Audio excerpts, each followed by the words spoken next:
Hello everybody, my name is Brenda Nicole and I am so excited for you guys to watch this video.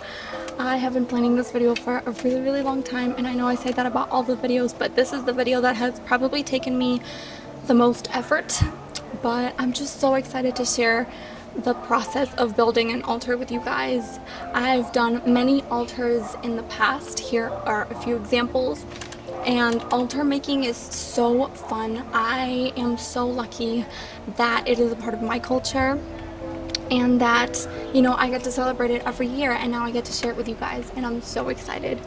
It is a busy morning. It is 10 in the morning. I'm speaking really close to the mic because there's people cutting their grass, there's dogs barking everywhere, and it's just, there's a lot of stuff going on. My friend is about to get here literally any minute to come help me out, and I'm so excited.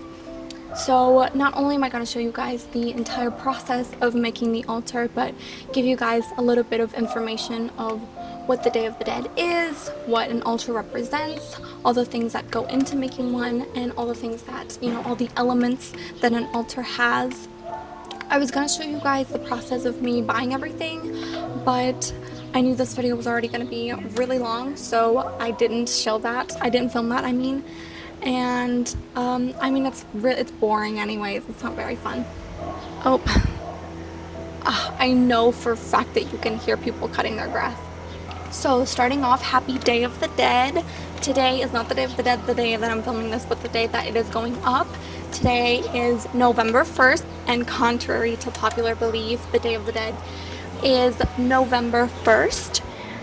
November 1st is the Day of the Dead, in which we honor the adult people, the people who are adults that have moved on to the land of the dead. And then November 2nd is the Day of the Dead for the children, is where we honor children that have moved on. So I'm super excited. I have all my materials here. I'm going to show you guys everything and pretty much explain what everything is and why we put it in an altar. So every single state in Mexico celebrates. Oh, there's someone.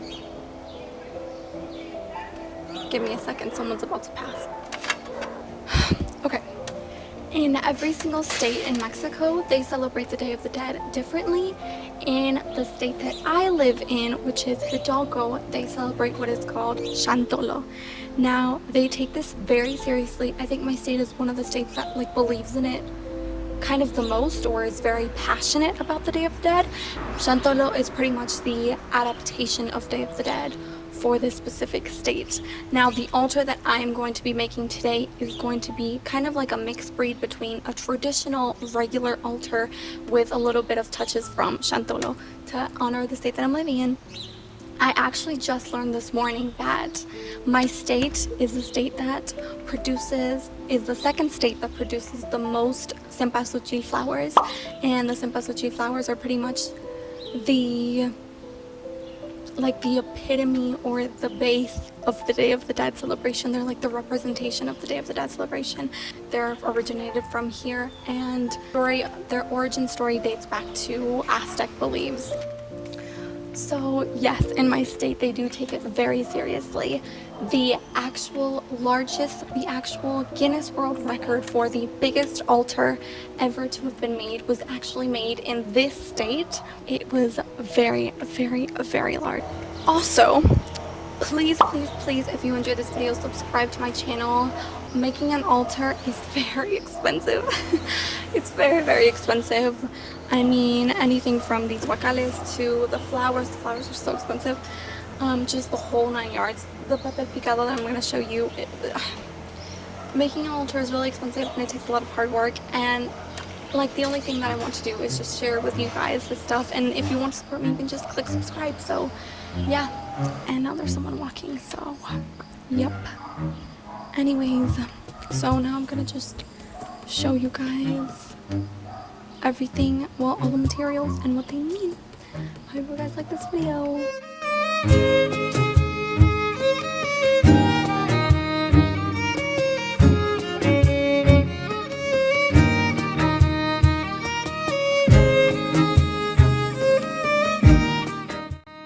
So starting off, I am going to tell you guys a few of the elements for our altar and what they mean. First, we have this wooden box. It is called a huacal, and they are pretty much the skeleton and what's going to make the levels of our altar. These are ceramic pots and vases. The one with the flower is for our cempasúchil flowers, and the black one will contain water. The water is so that whenever our loved one that comes back from the dead after a very long journey from the land of the dead comes back, they will have water to quench their thirst. These plants are called palmillas. They are from the northeast region of the state that I live in, and my friend was very kind to drive them 5 hours from where she's originally from to bring them to me, and they are traditional for the arch of the Xantolo altars. This flower is called Flor de Terciopelo. It is also known as Mano de León, and this is another traditional flower. It is not original to Mexico. It actually is from Southeast Asia, but it's always put in every single altar. We can't forget the cempasúchil flowers, which are brightly colored flowers that are meant to shine the way from the land of the dead to your altar. The petals of these flowers are also put in a pathway from the outside of your house leading up to your altar. This is of course the papel picado. It is meant to represent a window from the land of the dead to our world, and it also helps open the door so that our loved ones can pass through. All the ones that I'm putting on my altar have been handmade, and they are also artisanal. I always have an assortment of colors. The purple ones are the original ones to Aztec beliefs, and orange ones are from Christian beliefs. All skull imagery is to represent death. So I have these ceramic skulls that I bought just as decorations, but as we will see in just a minute, I also have candy skulls, which are more traditional. Our paper cempasúchil flowers, which are also traditional to an altar.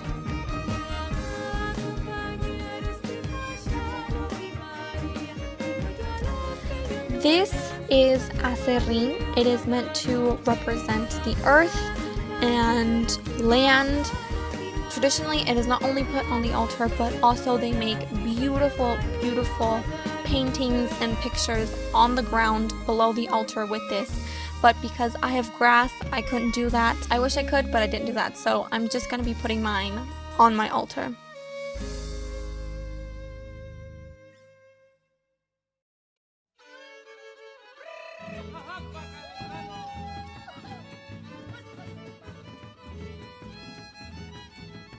Like I said, it is very traditional to put sugar skulls.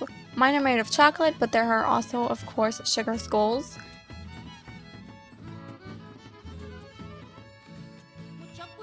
And who could forget the veladoras? These are candles, all shapes and sizes, that when lit up, they give off light to guide the spirits down to your altar.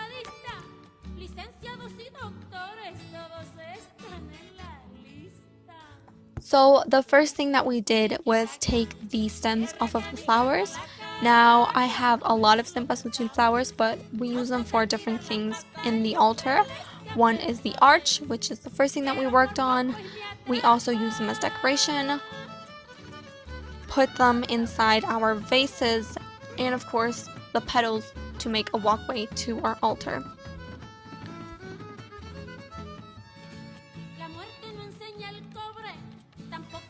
I decided to make my altar outside because even though this is really fun and I really enjoy making altars, this is a very real process to bring spirits from the other world to this world.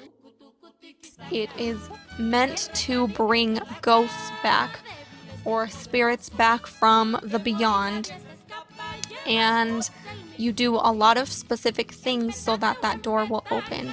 And I just, being a super scaredy cat myself, I did not want that inside my house. I was like, I was like, I'm gonna do it outside because, b- even though you do a lot of things to keep bad spirits from coming through, I was still too scared to do it inside my house. So that's why I'm doing it outside. Yes, the rain was a problem. We'll get to that in a minute, but that's why I was doing mine outside.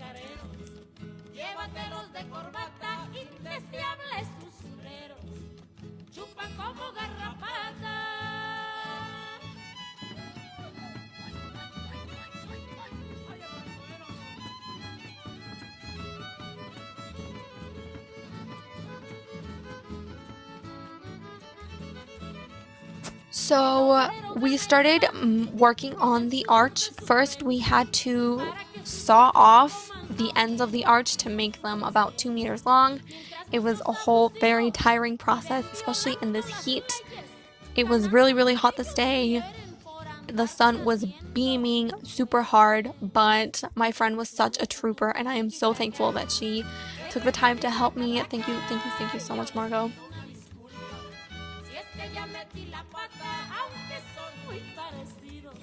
What she started doing is she started tying the palmillas onto this stick, and this was going to be one of the sides of our arch.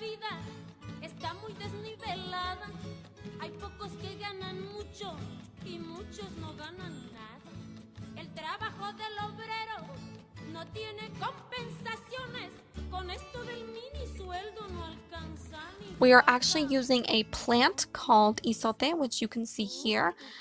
And this plant is very, very, very strong. They usually don't use string or anything like that because string breaks easily, but this plant is so strong, you can pull on it and tug on it and it won't break.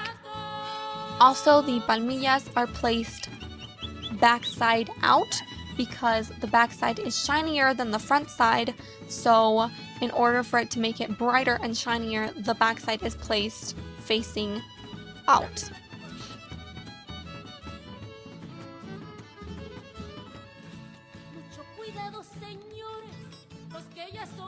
Meanwhile, I was making little bouquets of flowers to put on the arch, and I was also tying them with the isote.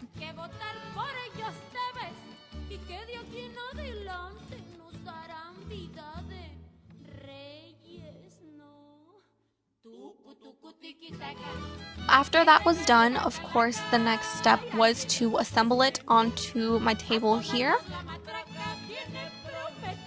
It took us a little bit of time and a lot of different trials and errors to finally get it up, but female power, we did it.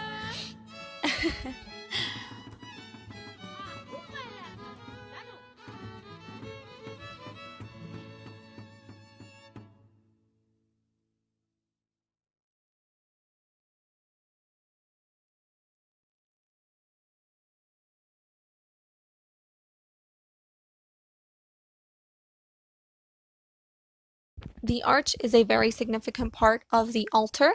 The arch is meant to be the door between the two worlds. It's meant to be the entrance into this world.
There are so many different types of arches and everyone decorates them differently, but the one that we are making is more traditional to the typical Chantolo arch.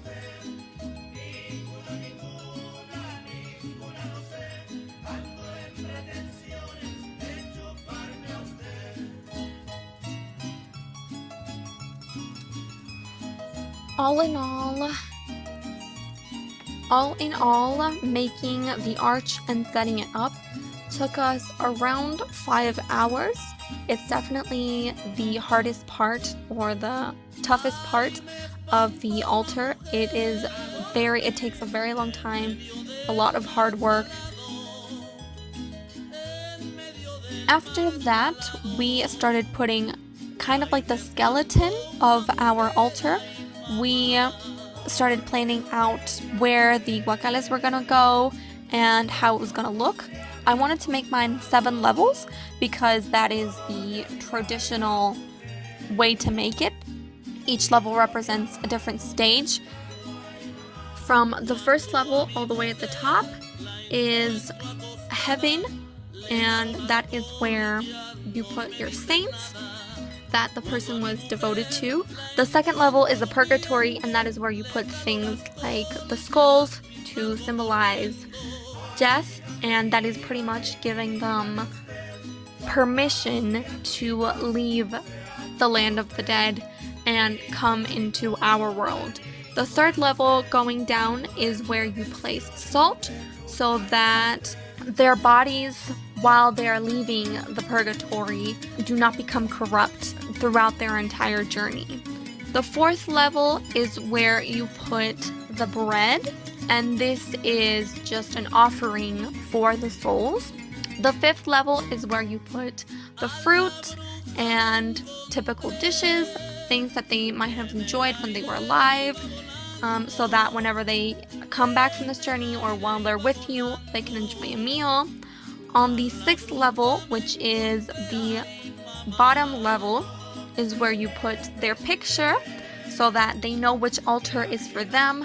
And the base level, which is the ground, is where you put a cross made out of flower petals and the walkway also made out of flower petals, so that they have a way to your altar. Like I said, I wanted to do 7 levels. I kind of got like 6.5. It took us a little while to figure out where we wanted or where we could fit the guacales, and we finally figured it out, but that middle one that you guys see there wasn't really enough space to actually put anything in it.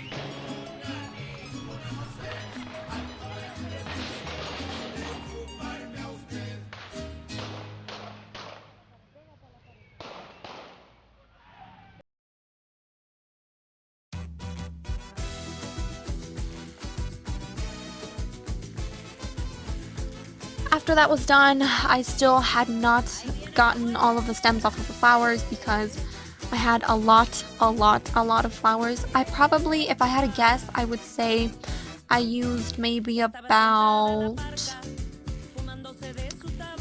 100, anywhere from 110 to 150 flowers. It was maybe about, with the stems included, 4 kilos.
After that, of course, I couldn't leave the guacales looking like that, so I decided to put some tissue paper on the guacales. I don't know if this was the best idea. You're supposed to put cloth. It's obviously more durable, but someone suggested tissue paper, and I was like, okay, I'll put tissue paper because it looks cool. But it was definitely very difficult to work with, and I don't think I'll be ever putting it again. I'm just gonna put cloth next time. And because tissue paper gets wet,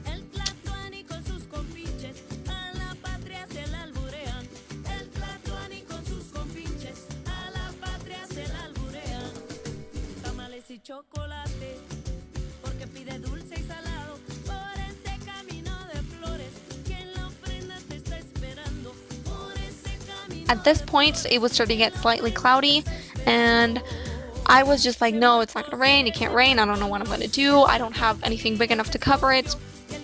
But I was very adamant about finishing this, and I kept going.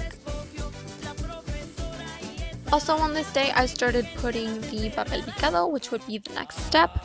No two papel picados are ever the same unless they're machine made, which is unfortunately a new trend that's going on right now. But like I said, these were all handmade, and no papel picado is ever the same. They all have very different and cute designs. And papel picado isn't just used during the Day of the Dead, though it does have a significance, which is the windows to the other life. This can be used throughout any occasion. White is used during weddings, red, green, and white is used during the Independence Day, which is on September 16th. It's not Cinco de Mayo, and just any celebration. It is one of the pillars of Mexican decorations, and it is very beautiful.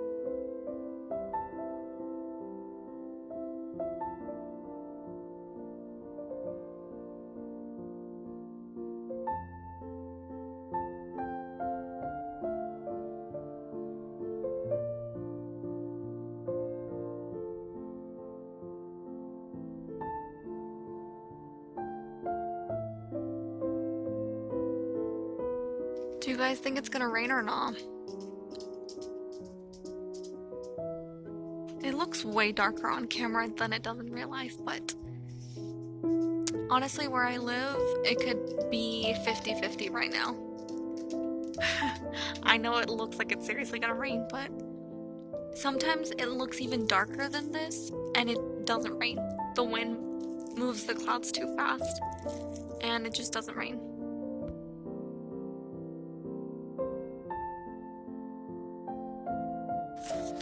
Even though I didn't think it was gonna rain, I still covered it up with whatever I could find, and it worked pretty well.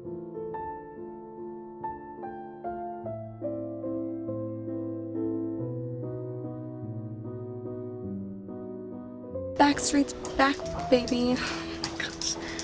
So, day 2.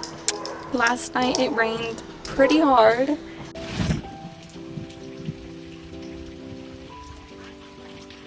It rained probably from 5 to maybe 1 in the morning. It was a lot.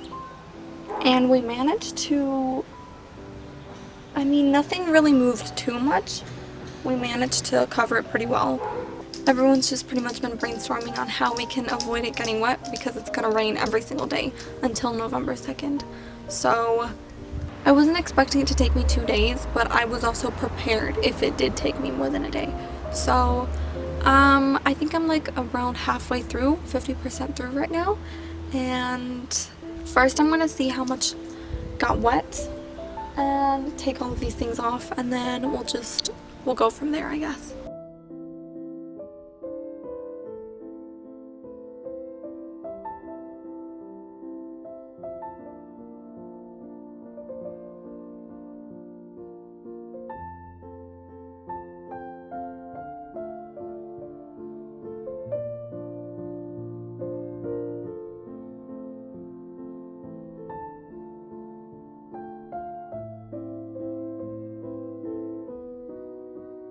It's not that much.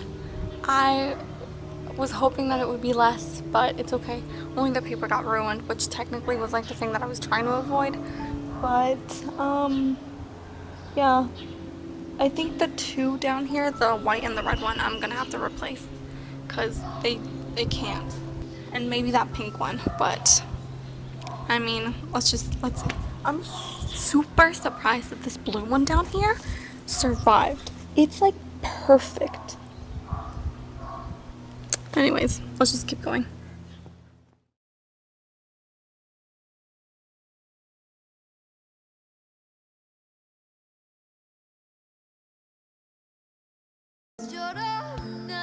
So I kept putting the rest of the papel picado and I replaced the ones that were wet.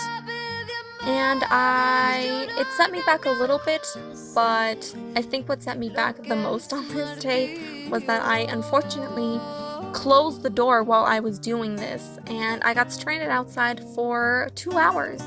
And yeah, that was bad.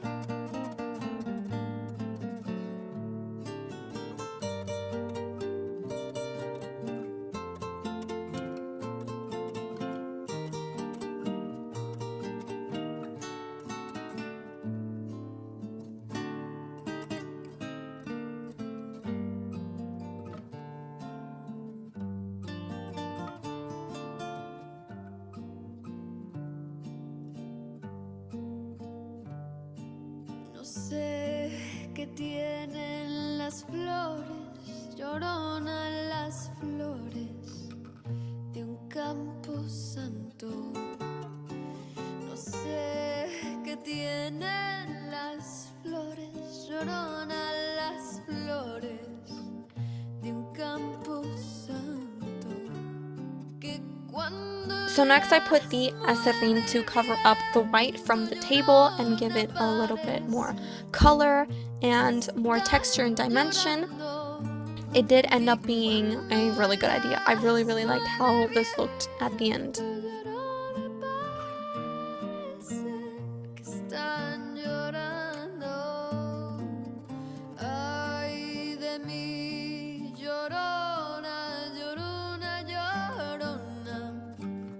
Llévame al río,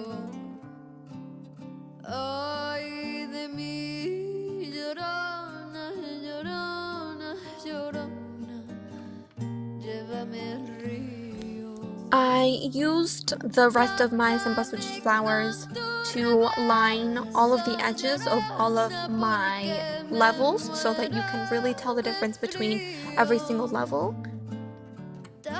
And I actually had at this point a lot of flowers left over, but if there's anything that I've learned throughout the years of making altars is that you can never have too many flowers when you make an altar. So the cempasúchil flowers have a very beautiful legend that was created by the Aztecs on their origin. And it states that there once was a very beautiful girl named Xochitl, and she was so beautiful that the sun god every single day would make his way across the sky and would look at her and pass her house and want to be with her. He started falling in love, so he one day decided to take human form and go down and visit Xochitl. But of course, he could only do it at night when the sun wasn't in the sky. They spent 20 nights together, and she, of course, fell in love with him as well. On the 20th night, she got very curious to see where he was from because, of course, he couldn't tell her, and so she followed him. And when he got to the edge to go onto the sky, he took off his clothes and became this intense, bright sun and went up to the sky. But when that happened, she just saw this burst of light and was very scared and ran away. But when she was running away, she unfortunately tripped and fell off a cliff and lost her life. Of course, the sun god Tonatiuh was extremely sad that the love of his life was gone, and it is said that he shed a single tear from the heavens. It fell onto earth, and that was the seed that gave life to the first cempasúchil. It is basically said to be a form of the sun. That's why it's so bright.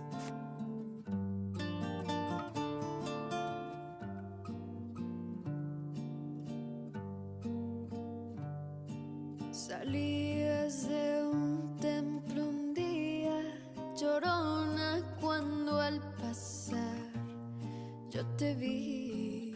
On the third day of Christmas, I did not think this was going to take me 3 days, but it did eventually. But it did end up taking me 3 days. I put the food and the fruits on the corresponding levels. Right now I'm putting cañas, or sugar cane, on, which is a very traditional fruit to put on your altar. Other people also put apples, bananas, etc.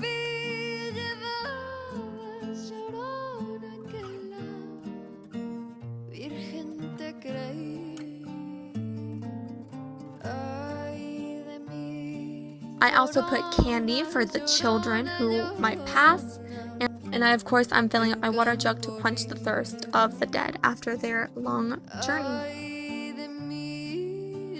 One of the final steps was to put all of my veladoras, or my candles, onto my altar. Usually the veladoras are put to accentuate the shape of your altar and give it shape, especially when it's turned on at night. And during the reveal, you guys will see this.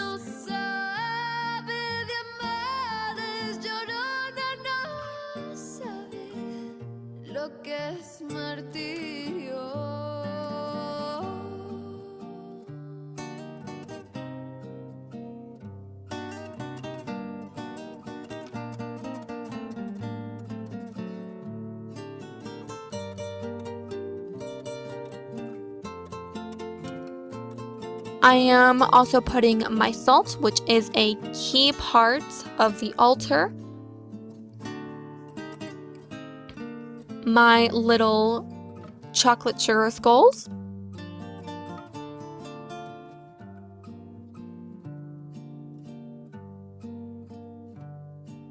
No sé qué tienen las flores, llorona las flores. And the ceramic skulls. I dedicated my altar to Doroteo Arango, or also known as Pancho Villa, and that is because my great-grandfather actually helped him during the Revolutionary War. This is my personal super cute alebrije, and it is hand-carved and hand-painted, and when I saw it, I immediately fell in love with it. It is so cute. The colors are so bright and pretty, and of course I had to put it on my altar. Of course, our Day of the Dead bread. And the last touch is to make our cross out of flower petals. And after that, we are done, finally.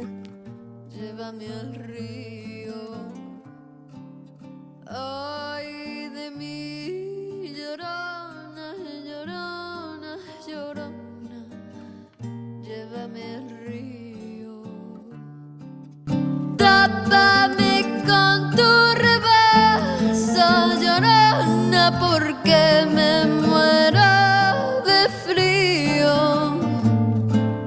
Tápame con tu rebazo, llorona, porque me muero de frío.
Thank you guys so much for watching this video. Please subscribe to my channel and like this video, share it with your friends if you liked it or if you thought it was cool. This is the end of my Halloween series. It has been a wild ride, but thank you guys for sticking with me throughout this entire thing. Follow my social medias if you want. They are linked down below and they're also on this end screen. I want to give a big thank you to Margot, who not only bought the flowers for me, but she also provided me with all of the artisanal ceramics that you saw in my altar. She also, of course, helped me make the arch, and I am very thankful for her. Also, my sister, who helped me a lot throughout this process, and most of all, my neighbors, who were so good and so helpful, so willing and eager to help. And they were just so supportive throughout this entire thing. It did take me 3 days to make it, mainly because the rain was a very big problem. But yeah, just thank you so much for watching, and I'll see you guys on the flip side. Bye!